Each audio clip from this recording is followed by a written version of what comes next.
Hürmetli vatandaş, bugünkü leksiyalarımızı başlayımız. Leksiyada sadaka acırız, Washington'dan sözdeyimiz. Bugünkü sağış kemerci gelmişken, 11. ayının 5. günü hürmetli vatandaş. Bugün sizlerge vaziyet doğrusu değilsek acayip bir özgürüş. Mesela bu acayip bir özgürüş degende. Devamlı görüp turistlermiş de Rusyalik 19. əsr yazğıcısı A.P. Çexov Hamalyon deydiğen bir parça hikayesi vardı.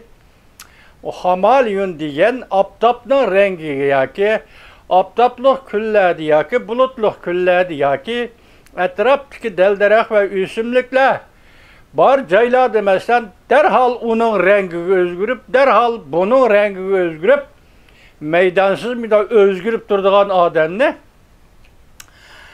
Rus yazgıcısı, klasik yazgıcısı A.P. Çexov Hamalyon dep atağan edi vatandaş.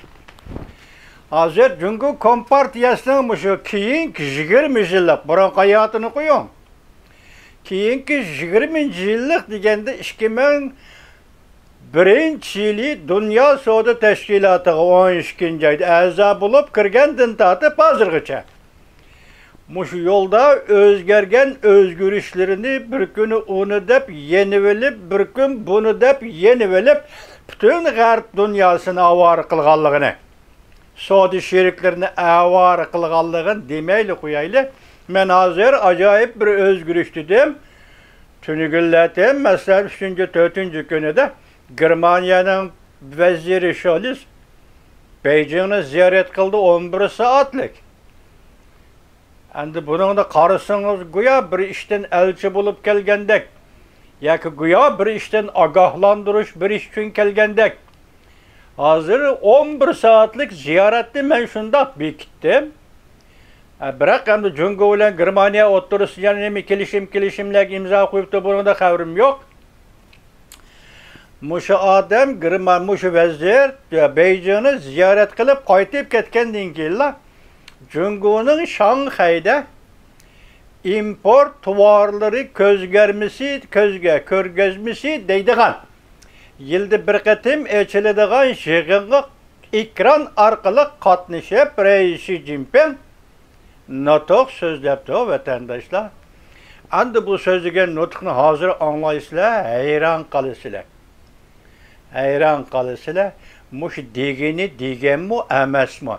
Elik Hamalyondek bir gün 10 rengde, bir gün sol rengde, bir gün kök rengde, bir gün zep reng, yani bir gün hep reng bulamsız kandak. Gepinizde turamsız kandak. Bu gep ne siz biz diyelerimiz garp dünyasında sual koyalım da koyamam da bunu özü bir gep etendeşim. Ben başta ettim ki demokratik devlet yaşayan adamla intihar sadı adı kildi ki xuddi Uyg'urdek. Uyghur halkımız adı sadı çünkü biz dahi cemiyetin, tabiyetin koyundan çıkıp bir ictimai jirik devrige, yaki bir siyaset jirik devrige kirgen millet emasmez vatandaş. Şu bu demokratik elde çoğunluğa adamlar var şimdi adı sadı bulunurken. Bugün bu şınazı sizlerge okuymuyoruz vatandaşım. Körpekanlar, zaten Reis Xi Jinping nemi demekçi? Bugün birinci mavzu mundaq vatandaş.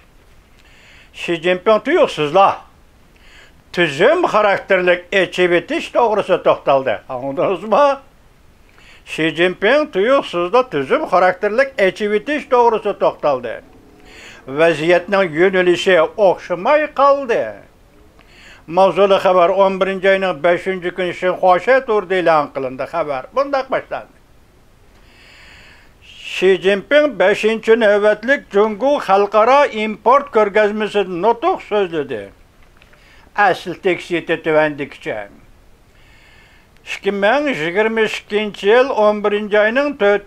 günü keşte devletin reisi Xi Jinping ekran şeklinde Şanghay'da ötküzülgen 5. növbetlik Cungo Halkara import körgezmesi murasımıga güllengen, eçivitilgen, güzel kelgüsünü ortak yartaylı mavzusu asıdı notok sözledi. Xi Jinping munda ko'rsatdi. 5 yıl burun ben import ko'rgazmasi o'tkazish, ochib-etishni kengaytirish bilan Jungoning bozorini dunyoning büyük turistiga aylantiramiz degan edim. Har bir so'zga diqqat qiling vatandosh. Hozir import ko'rgazmasi Jungoning yangi taraqqiyot vaziyatining darajasiga aylanib, yangi sifatlik, yangi saviyalik ochib-etishning sahnasiga aylandi. Bütün yer shari bahramand bo'ladigan xalqaro ommaviy mahsulotga aylandi. Jungoning bozori hozir xalqlar foydalanadigan, bütün xalqaro foydalanadigan ommaviy mahsulot. Nimani kirib satsang mayli bu bizning bozorsining mahsulotiga aylandi. Diqqat et vatandosh. Xi Jinping ta'kidlab bunda ko'rsatdi. Ochib-etish insoniyat ma'rifat taraqqiyotining muhim harakatlantiruvchi kuchi. Dunyoviy gullanish va taraqqiyotning muqarrar yo'li. Anglag'anmi so'zlarni? Növbetli dünyada biz asirlik, özgürlük, tezlik bilan terakki kılıvatıdı. Bir asirlik, özgürlük, tezlik bilan terakki kılıvatıdı. Dünya iktisadının qayta terakki kılışıda hareketlendirgüç güç yetişmeyivatıdı.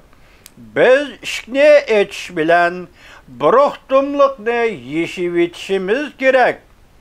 Ochib-etish arasida hamkorlikdan foydalanib, ochib-etish iborasi kechiringlar, hamkorlikdan foydalanib, ochib-etish bilan yangi vaziyat yaratishimiz kerak. Ochib-etish bilan baxtdan o'rtoq bahramand bo'lishimiz lozim. İqtisodni yarışarlaştırışni o'zliksiz ilgari surishimiz lozim. Her qaysi ellerinin taraqqiyot iqtidorini kuchaytirib, taraqqiyotning natijalari bilan her qaysi eller xalqlarini texmo ko'p, texmo adil bahramandlashimiz kerak. Xi Jinping munda ko'rsatdi. Jungo Kompartiyasi 20-qurultayda munda ta'kidladi. Jungo tashqi ishni ochib-etishdan iborat negizlik davlat siyosatida ching turadi. O'zaro manfaat yetkazish, o'rtoq g'alaba qilish, ochib-etish siyosatini qat'iy ijro qiladi. İqtisodni yarışarlaştırış siyosatida ching turib, davlat ichi va sirtidagi ikki bozorni, diqqat vatandosh, davlat ichi va sirtidagi ikki bozorni, ikki xil kapital manbini birlashtirib, unumli harakatga keltirishni kuchaytirib, Jungoning yangi taraqqiyoti bilan bütün dünyani yangi fursat bilan ta'minlab, qurilish xarakterlik dunyo iqtisodini ilgari suramiz. Anladınız mı vatandaşlar? Devamını anlayın.